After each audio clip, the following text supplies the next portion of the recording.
Thank you, Chair. I move item 2 on sheet 8321 revised, standing in my name.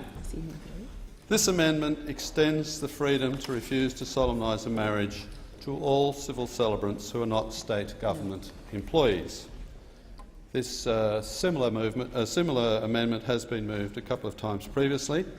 I know that senators have voted against that, but because mine is the best way of achieving this, I know you are waiting to vote for my amendment. This is a freedom currently enjoyed by ministers of religion, and Senator Smith's bill before us today only proposes to extend this freedom to religious celebrants. Let me outline 2 arguments for my amendment that should appeal to left-leaning supporters of legalising same-sex marriage.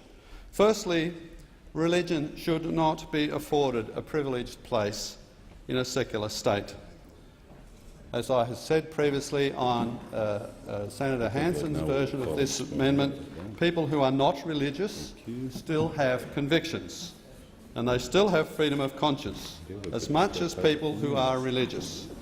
People who are not religious should not be treated as second-class citizens.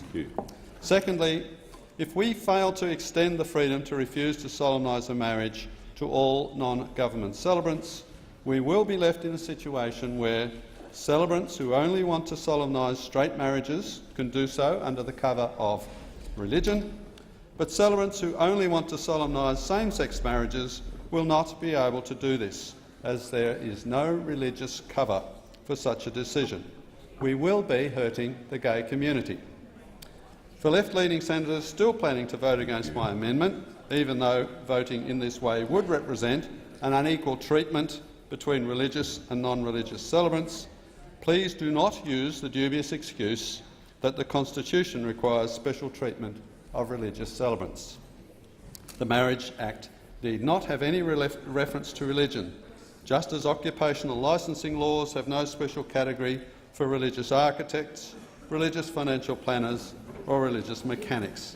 In fact, such an approach would have a sound constitutional basis, given that Section 116 states that no religious test shall be required as a qualification for any office or public trust under the Commonwealth.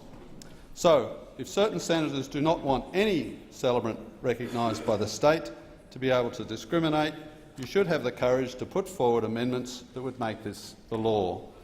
The substance of my amendment aligns with the substance of One Nation's amendment, which we previously considered, and was similar to the Attorney-General's amendment of yesterday, which we also considered. I didn't actually mind which one got up, but since neither of those 2 have got up so far, I am proceeding with mine.